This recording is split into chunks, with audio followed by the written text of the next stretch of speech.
Hi everyone, welcome back to another video of this playlist where we are creating a powerful backend in Rust. On YouTube, I know there I can't see even a single video on creating a backend servers, creating API endpoints, performing a different task like on a production level.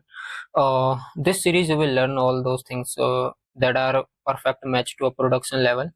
Okay, so till now we have created 4 videos on YouTube. Okay, you can find the playlist on my channel. Next are this video is fifth video, and in previous video we have seen how we can create a CRUD operation.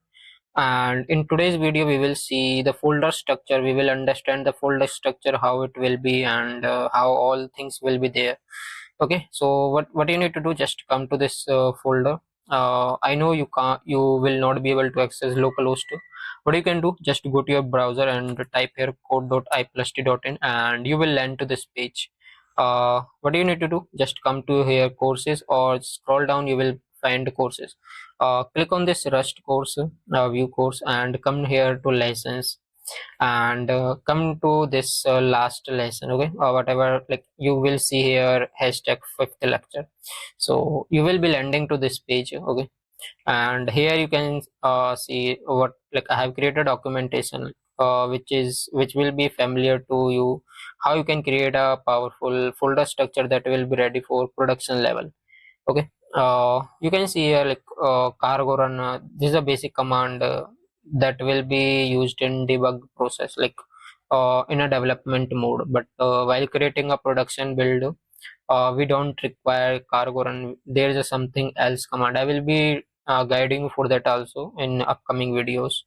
Okay, for right now you can see, like you will find this video here even, and let's understand the folder structure. We will not be diving into the code part in this video, but yeah, we will try to understand the exact folder structure that will be perfectly ready for production level. So right now you can see we have our src folder, but side by side I will be guiding you even.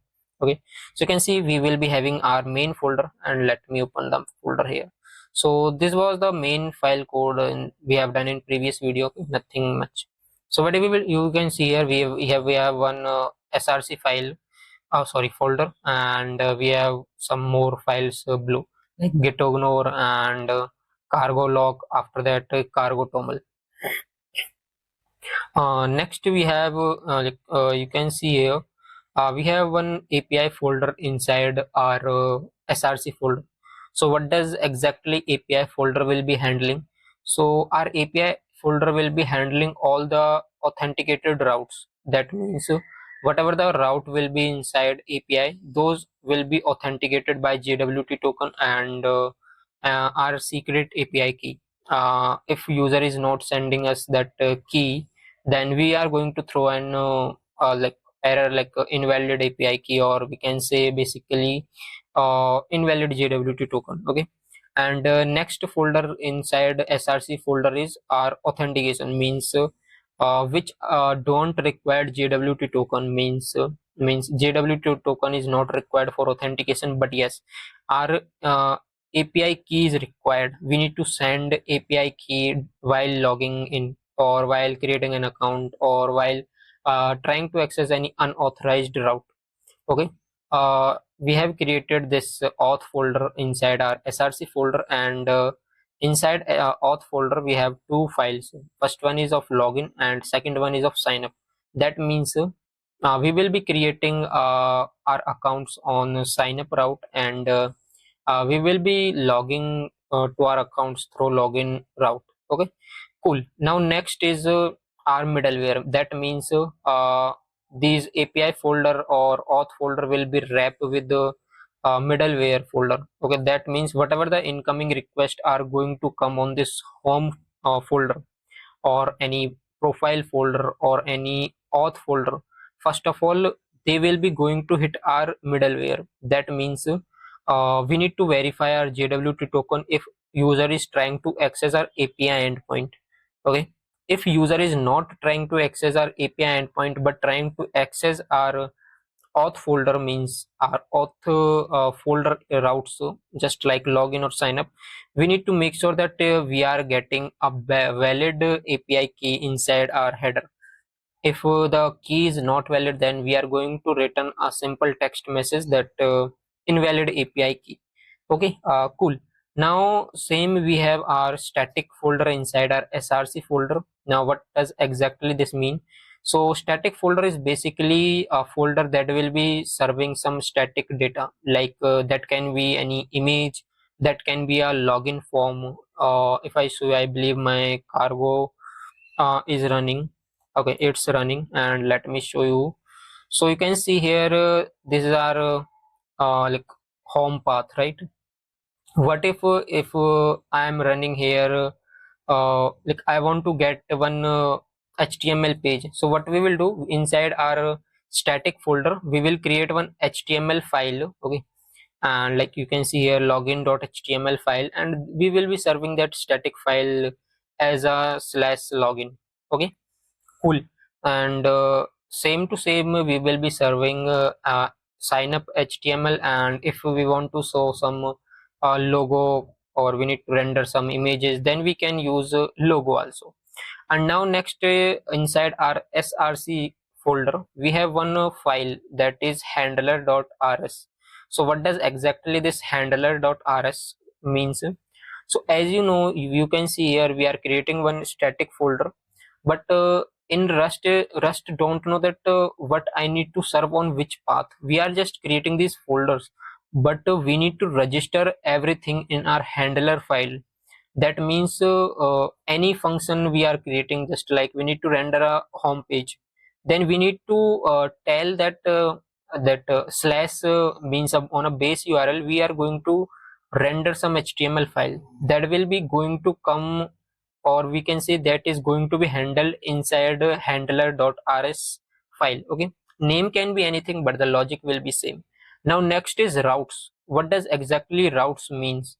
So as you know, like in routes for like file, there can be 1,000 10,000 or can be more routes in a production level application, or we can say scalable applications. Okay, we are not sure what how many routes can be there. Cool. So all the routes will be handled inside this routes, and the routes will decide whether the specific route need to be authenticated, or need to be JWT check will need to be there, or just a normal static file need to be rendered without any API key or without any uh, we can say a JWT token. Or okay, and next is our main file where we will be creating our server, and we will be registering our server, and also we will be connecting our database inside our main.rs file. Okay, cool. Next we have our env file. So I know most of you are aware about .env. What does exactly .env means? So .env is something like keeping your secret files, or we can say secret data secretly. Okay, just like another applications. And next is cargo.toml, that you are well aware. Okay, here our project information need to be there, like what all dependencies we are going to use, and that's all. Okay, so this is a overview of a folder structure that is going to be used in production level. This is not a final, you will learn more deeper to deeper when you will be jumping to the production level. Okay, if I show you an overview, okay, after 2 to 3 minutes I'm going to show you the exact structure how it will be while going to the VS code. Now next is you can see the features of this folder structure that I have designed. So you can see we have seen a modern design of a folder structure, JWT middleware, static data hosting. After that, scalable routing, where we are using router.j, I think RS file. Okay, and some environment support and Rust performance. Okay, so this is something where I am telling you that we are going to create a folder structure for a production level. And next is its maintenance, like zero memory, safe issue, 100% type. Okay, This is basically I have written here 5x, but it is more than 5x than other languages. Okay, and next I have shown you the demo, like how all things will be working. This is a route, by the way, route.rs file code. This will be a handler.rs. This is a profile. Okay, so nothing so much complicated. We will be diving into this, and here is something environment data, like how we are going to store our env files data. And here is server check, like server health check, how is it working or not. Okay, next is let's jump to the VS Code, and I'm not going to create a folder, but I'm going to show you the folder that I have designed for you. So I let me open the folder. Okay, so this is a folder that we are going to see. Let me make it big. Okay, so right now you can ignore this folder. Okay, this is something else. So you can see here basically we have one src folder, we have one target folder that is created by running. Okay, when we run our application like cargo run, this folder is automatically created. Next is our env git ignore, cargo log, and cargo toml. We will jump directly to our src file. So you can see inside our src file we have two things, like sorry, not two things. We have first our main file. Okay, so inside our main file we are registering our server. So you can see here I have registered our server. We will be jumping to this in upcoming videos, not right now. And after that we have one route files, and here you can see I have maken my all the routes. So these routes are unauthenticated, means no API key is required, nothing JWT is required. And next is this route. These routes are the routes where only API checks is required. Okay, and next is we have our API route where we are wrapping our application with JWT auth. Okay, and by default if any route is not found, that means we are returning some method like nothing found. Okay, so okay, so now we will come to our handler. So this is a handler file. You can see here we are creating a function that will return some checks, uh, we are serving a index.html file that is inside our static folder, and some API, like API folder. So okay, we will be learning this on upcoming videos, not right now, but the motive of this video is just to make sure you that how exactly folder structure need to be there. Okay, cool. So what do you need to do right now? You need to view the API folder first, or before that you need to view the static for. Okay, so inside static you can see nothing is there, just I have one logo. Second is we have one index.html, and here is a pure index, like HTML code, nothing so complicated. And same to same here, api.html. Next is inside auth we have one login form. Okay, and this is same to same as HTML code, and nothing so complicated. Inside static file everything is static. Now next is a middleware. So how exactly middleware will be? So you can see here this is a middleware. I will be guiding you through this code in upcoming videos. Nothing so complicated. And next is a JWT.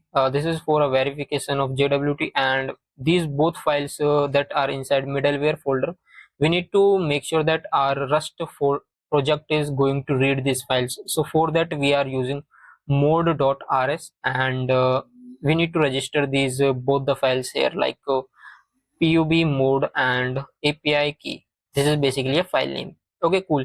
In the same way we are creating our auth folder also, same to same. We have one mode file, and login and sign up we are registering. And inside sign up, what are the logic I have used, what how we can be using this, I have shown there. And same to same for sign up also. We will be diving into the upcoming videos what exactly the logic that is written for login or sign up. We will be using hash passwords here. And same to same here, right now you have seen we can register in a mode file, that login file and sign up file. But how we can register a folder? For folder also it's completely same to same. So you can see I have made here folder as home and profile, and I have registered those folders here. So means whenever we want to Rust to read those files. Inside that specific file, we need to make sure that we are registering those folders inside a mode.jrs file. Okay, same to same here. Also get a profile.rs, and this is mode.rs. Means whatever the file or folder is there, we need to register those file or folders inside mode.rs file. Okay, cool. Only then our Rust is going to read those files. Okay, cool. And same way, this is our home API. And if I show you the demo of this application that is built here, let me do cargo run, and our server is running on port 8080. And how it is, this message is coming. So if I show you the main.rs file, so you can see I am printing this, that server is running on port 8080. Now if I go right now here and if I refresh, what do you think? Here, will I get any API response or any HTML? So you can see currently I'm getting an HTML response, and if I go to the auth, then I will be getting you can see auth/login is something else, but if I do here login only, then I'm getting an HTML form to login. Okay, so we will see in upcoming videos how we can do this in Rust, and how is easy it is to learn and to know everything. So if I show you the response time of this, and if I refresh it right now, so you can see it is a 13 millisecond. If I refresh it again, so it is 4 millisecond. Means 4 millisecond is like within a second, more than unlimited time we can get this speed, depend on system also. Okay, so cool.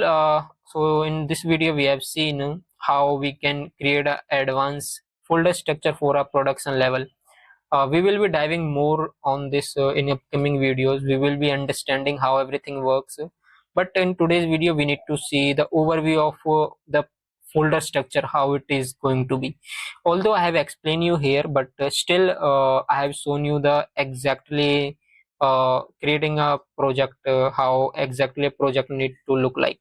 Okay, so that's all guys. In next video we will be creating our backend first thing, and that will be our first route that will be handling through a route file and handler file. Okay, and in next video we will be serving one HTML response, and that will be localhost 8080. So this will be an HTML response that we will be serving. Okay, so that's all guys in this video, and we will catch up you in next video with a great energy. And I hope you all are enjoying this playlist. If you are unable to access the this code, means this website, what you can do, just in the beginning even I have told you, go to the browser and type here code.iplst.in, and you will be able to access all the courses and all the classes of this playlist. Okay, so that's all guys in this video. Hope you are enjoying, and you are learning a great. We will be by end of this playlist we will be ready for creating a powerful backends in Rust. Okay, so thank you so much for being here. Okay, so thank you. We will catch up in next video. Thank you.